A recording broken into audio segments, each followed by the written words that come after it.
Hi guys. Ah, una, maraming salamat uli doon sa mga new subscribers. Ngayon guys, meron akong mga konting clippings tapos magbibigay tayo ng opinion or reaction. Pisahan natin dito guys sa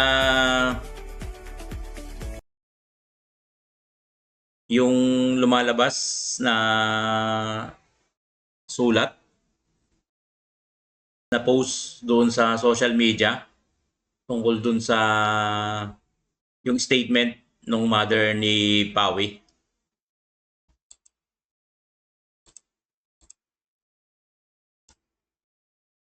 Bilyonaryong si Nena Vargas Tantoco kasunod ng pagpanaw ng kanyang anak na si Paulo Tantoco. Sa isang komento sa social media page ng Bilyonaryo News Channel, ipinahayag ng Tantoco matriarch ang pagdadalamhati ng pamilya at hiniling na huwag gamitin sa politika ang sinapit ng anak. Giit niya, bagamat lumabas sa partial autopsy na may cocaine sa katawan ni Paulo, hindi ito nangangahulugang overdose ang sanhi ng kanyang pagkamatay. Nilinaw rin ni Tantoco na walang kinalaman si First Lady Liza Araneta Marcos sa isyung lumulutang. Yung lumabas na statement nung mother, hindi natin sigurado kung ito ay verified. Kasi madali naman gumawa ng fake account, no?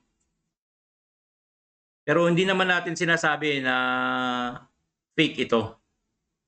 Pero mas maganda sana kung nagpa-interview na lang yung mother. At least personal niya na mailalahad yung statement niya. Ngayon, kung ito ay verified, halimbawa, so dito sa balita, sinasabi na hindi daw ko mo nakitaan ng pulburon dun sa katawan, overdose ang naging cause of death. So parang may admission na itong namatay ay gumagamit ng pulburon. And then doon naman sa issue na wala daw kinalaman si Kokak sa pangyayari, no? Unang-una, hindi siguro siya yung dapat magsabi kung wala or merong kinalaman kasi wala naman siya dun sa pinangyarihan, ano? Kung meron man dapat magsabi, yung mga nandun. Sila yung mga may first hand information di ba? So, under investigation yan. Tingnan natin kung anong magiging resulta ng investigasyon, no? Tingnan naman natin guys, itong kay Kong Chua.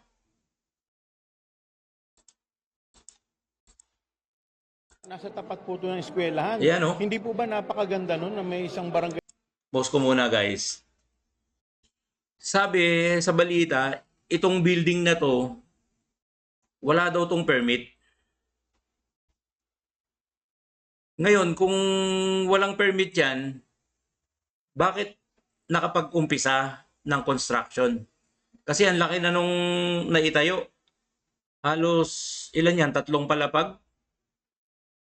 Halos buo na yung structure niya no? Mga column, saka yung beams. Kung walang permit ito, malamang wala ding plano or drawings. Or kung meron man, hindi na review ng engineers. Kasi yung isang requirement, pag kukuha ka ng permit, is yung drawing. Yung plan na merong selyo or meron siyang seal and pirmado ng engineer. Like halimbawa sa building, yung structural engineer pipirma dun sa drawing eh. Kasi requirement yan sa City Hall bago ka bigyan ng permit. Magsasubmit ka ng, di ko alam kung dati parang 5 sets or 7 sets of plans isasubmit mo sa City Hall. Ngayon, kung yan ay nag-proceed ng walang permit, eh, may liability yung City Hall dito. Alam ko, ginawa ito nung panahon nung previous administration dyan sa Manila. So, meron silang pananagutan dito. Kasi nag-proceed eh. Tapos walang permit. And then si Chua, meron din siyang liability rito. Kasi proyekto niya ata yan eh. Siyempre, alam niya yung mga stages ng construction. Ngayon, kung walang permit yan, bakit pinayagan niya? 'Di ba? Parang hinayaan niya lang na matuloy, no? So, ito ay pinag-iba ata ni Yorme. Siguro nakitaan ng mga unsafe factors, no? Maybe mahina yung or undersize yung mga materyales na ginamit. So meron tong tendency na mag-iba or unsafe. And tapos yung location niya masyadong dikit doon sa eskwelahan. Kasi merong mga clearances yan eh. Architectural speaking, yung location niya mukhang hindi rin tama. Kasi yung mga estudyante, siyempre naglalakad-lakad dyan, di ba? Eh kung mag-iba yan, eh di maraming mga aksidente dyan. So, this is a waste of people's money. Dapat maimbestigahan ito. Hall sa tapat ng Tuloy natin. eskwelahan. Nang sa ganun, yung seguridad ng mga estudyante ay napoprotektahan at alam nila kung saan sila tatakbo. Ulitin natin, guys. Nasa tapat po ito ng eskwelahan. Hindi po ba napakaganda nun na may isang barangay hall sa tapat ng eskwelahan? Nang sa ganun, yung seguridad ng mga estudyante ay napoprotektahan at alam nila kung saan sila tatakbo in case na magkaroon ng problema. Sabi niya, kaya daw pinatayo yan para yung seguridad ng mga estudyante is ma-ensure and para alam daw kung saan tatakbo in case of emergency, no? Eh dapat ang pinagawa niya na lang barangay outpost. Tsaka hindi diyan inilagay kasi may mga requirement yan eh, no, yung mga clearances, spacing ng structure. May mga safety issues na dapat tinitingnan. So dapat maimbestigahan ito kasama si Chua. Ang sabi ay 19 million ang budget. Kailangan itong maimbestigahan. Sen Marcoleta, alam na.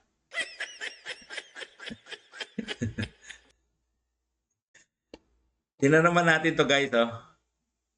Yung bumisita si BBM sa US.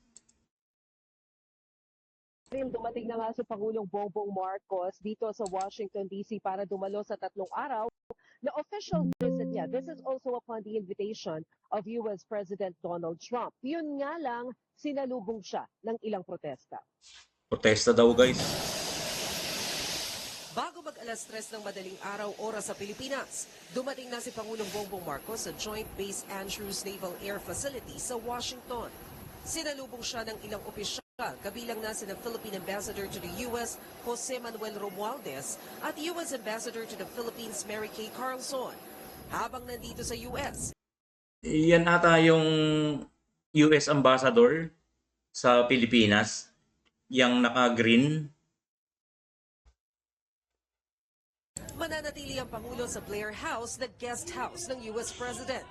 Sabi ni Ambassador Romualdez, ang pag-imbita kay PBBM roon ay pagpapakita na pinahahalagahan siya ni U.S. President Donald Trump. And I've told President Marcos Parang hindi masyadong highlighted yung pagsalubong. Di ba minsan na may mga colors, di ba? Yung sasalubungin ka ng sundalo, tapos may konting parade-parade, no? Pero ito parang napakasimple, no? Yung arrival. that it would be wonderful for him to stay there. Ulitin because, natin, guys. Madaling araw oras sa Pilipinas, dumating na si Pangulong Bongbong Marcos sa Joint Base Andrews Naval Air Facility sa Washington. Sinalubong siya ng ilang opisyal, kabilang na sina Philippine Ambassador to the U.S., Jose Manuel Romualdez, at U.S. Ambassador to the Philippines, Mary Kay Carlson. Habang nandito sa U.S., mananatili ang Pangulo sa Blair House na guest house ng U.S. President. Sabi ni Ambassador Romualdez, ang pag-imbita kay PBBM roon ay pagpapakita na pinahahalagahan siya ni U.S. President Donald Trump. And I've told President Marcos that it would be wonderful for him to stay there because when his parents were invited here by President Reagan, they stayed at the Blair House. Yung mga Yun nga protesters. lang, may nakaabang sa kanyang kilos protesta. Tutol daw ang mga rallyista sa dagdag taripa, hindi lang sa export products ng Pilipinas, kundi maging sa remittances ng mga Pilipino na hindi pa citizen ng Amerika. Panawagan nila. Gusto ko po na siya ay magkaroon ng gulugon. Siya ay magkaroon ng backbone para po pangatawanan yung kanyang pagiging presidente ng Pilipinas. Na yung mga kapakanan ng mga overseas Filipino workers naman ang pakinggan niya. Tugon ng Philippine Embassy, mas magugulat sila kung walang kilos protesta dahil gawain na ito ng mga rallyista. Pero ang pagtutuunan daw ng pansin ngayon ng Pangulo ay ang nakatakda niyang pulong kay US President Donald Trump, lalo't mainit na usapin ang 20% reciprocal tariff na ipapataw ng Amerika sa export products ng Pilipinas. Sabi ni Ambassador Romualdez, malayo pang magkaroon tayo ng free trade agreement sa lalong madaling panahon, pero umaasa silang So yun guys, ang isang pag-uusapan daw is yung regarding sa tariff. Yun lang kaya ang pag-uusapan. Baka meron pang iba, So, yung tariff, lahat ng mga ini-export natin, papatawan ng 20%. Kasama ba yung OFW dyan? Kasi ini-export din yung tao, di ba? So, tingnan natin kung ano yung magiging resulta ng usapan. Baka mayroong ibang agenda rin. Lalo na sa military issue. So, tingnan natin guys. Tingnan naman natin guys itong mga estudyante na imbis na mag-aral, nagpo-protesta. Naalala ko nung college ako, tagal na ano ba yan mga 90s. Marami ng mga estudyante na lumalawak sa mga rally, protesta, Pinapa-inhibit nila si Chis, Senate President Chis, mag-inhibit daw doon sa impeachment, Panoorin natin, guys. Chair, bakit gustong pababain ng grupo ng mga student leaders si Escudero bilang impeachment presiding officer? Ela, kabagalan sa pag-usad ng impeachment proceeding sa ilalim ng liderato ni Senate President Francis Chis Escudero ang hinaing ng ilang mga student leader na dumulog sa harapan ng Senate building ngayong araw. Ilang mga mag-aaral mula sa ilang pangunahing paaralan sa Metro Manila ang sinuong ang masamang panahon upang magkilos protesta sa harapan ng tanggapan ng Senado. Naglagay ang mga ito ng pulang laso sa paligid ng entrada ng Senate building. Dala rin ng mga ito ang isang sulat para kay Senador Escudero upang manawagan para sa kanyang pag-inhibit o hindi paglahok sa impeachment trial kay Vice President Sara Duterte. Pirmado ito ng iba't ibang representante ng mga student leader mula sa ilang paaralan. Ayon kay Jericho Robles, kinatawan ng Samahan ng Progresibong Kabataan o SPARK, ang antala sa pag-usad ng pagdiliti sa kaso ay nagdudulot ng kawalan ng tiwala ng publiko. Kami po ay mga kabataan mula sa iba't ibang eskwelahan, mga student leader na nananawagan doon sa ating Senate President Chis Escudero na mag-inhibit na doon sa kanyang pagiging senator judge at pagiging presiding officer doon sa kaso ng impeachment ni Sara Duterte. Dahil po sa hinahaba-haba ng panahon na siya'y nangunguna dyan, hindi naman siya nagsastand.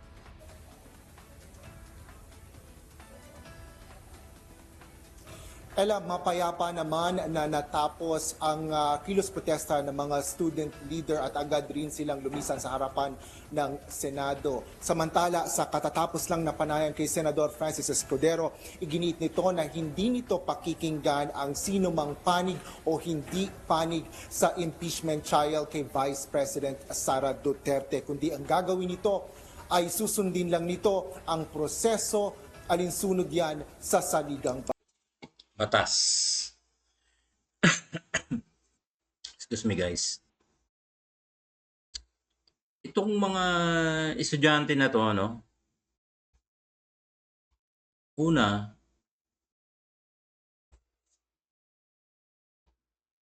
yung decision tungkol dyan sa impeachment,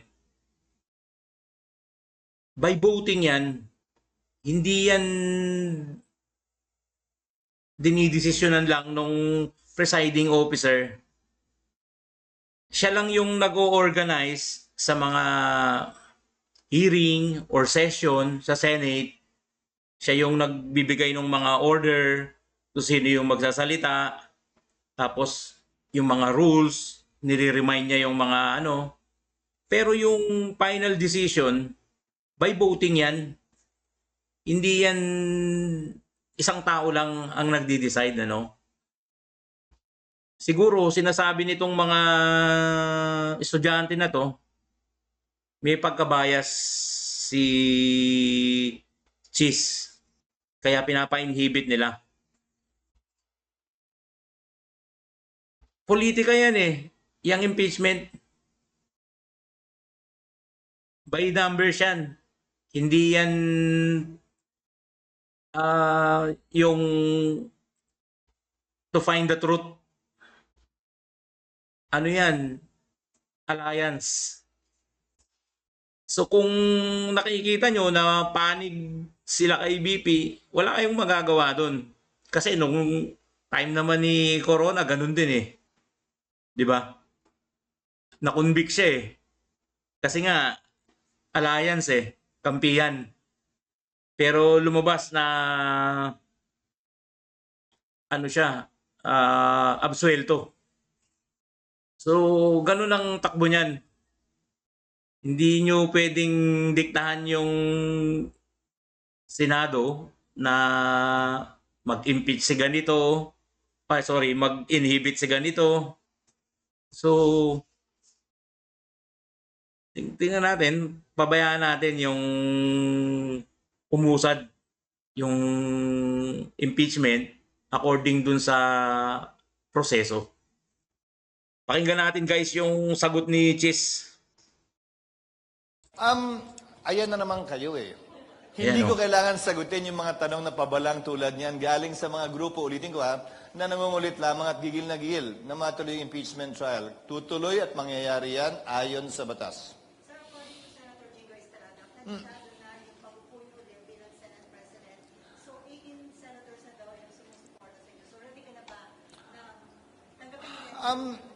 Sino man ang bibigyan ng kumpiyansa ng mayoriya ng mga senador, dapat hindi niya talikuran yung responsibilidad na yon. May numero man ngayon o wala, ulitin ko, ang magpapasa niyan yung pagbubukas mismo ng Senado dahil doon lamang bibilangin yung boto bilang pagsuporta sa susunod na bagong Senate President. Hintayin na lamang natin yan. Hintayin na lamang natin. Hindi naman dinidiscuss yung resolusyon na pinapresenta yung resolusyon yun. Botohan by a show of hands ang nangyayari sa Senado. But you know that you have the supermajority backing. We are hopeful. We are hopeful, yes. Yun yung imumungkahi ko. Bakit yun ang petsang yun? Dahil kailangan bigyan ng notice yung mga partido. Hindi naman pwedeng naisipan lang ng majority ng Senado, pag open ng Senado, bukas na bukas din. Kailangan may sapat na panahon para mabigyan ng notice yung mga partido. What can be expected sa first week ng pagbabalik nyo if wala pa yung impeachment trial? The usual organization ng mga committees, pag-elect ng mga chairman, vice chairman at members ng mga committee, at pagbasa on first reading ng mga bill na final para ma-refer sa komite at tumakbo na yung legislative process sa mga bill na ito. Hindi pa. Mafa-finalize yun kapag may formal nang na-elect na Senate President. Senado bilang isang impeachment court. Pero yun yung mungkahi dahil nga ayon sa legal team, kailangan ng notice at period para ma-notify ang mga partido.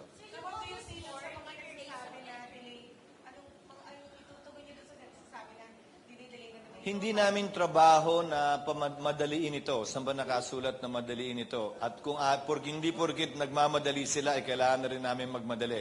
Gagawin namin ito sang-ayon sa proseso. Ulitin ko, madaliin, delay na naman, bukas na bukas yan, mag-hearing tayo kahit walang notice sa mga partido. Paano naman yun? Hindi naman po pwede. Sa plenary yan. I-announce yan sa plenary. Hindi, kasi kailangan pagkasunduan pa rin yan ng bagong kongreso. Alalahanin nyo, may mga bagong miyembro, bagong kongreso ito, at kailangan pagpasahan ng ilan sa mga bagay na pinagpasahan ng 19th Congress. Sinabi ko na sa inyo noon yan. The 19th Congress cannot bind the 20th Congress. The 20th Congress would have to make decisions all over again. Not only the Senate, including the House. Kaya kasama, hindi ba, sa order na binigay ng Senado sa Kamara, pagtibayin nyo na gusto nyo pa rin talaga ito sa ilalim ng 20th Congress. Ayun guys, oh. So yung pagtawid from 19th Congress to 20, isang malaking usapin pa. Di ba, binigyan sila ng parang yung 20th Congress, binigyan ng Senado na magdesisyon kung ito ba ay itutuloy natin o hindi. So, meron pang usapin doon, ano? And then sa Senate din, sa Senate side, pagdidibatihan din yan. Kung pwede bang i-bind yung 19 sa 20th Senate. Sigurado ko kontrahin ni Sen Marcoleta yan, no? Tingnan natin, guys. Okay, guys. Hanggang dito na lang muna. And please like and subscribe. Kahit wag nyo nang i-share, no? Yun, guys, oh. Sa taas. Free Duterte now. Bye, guys.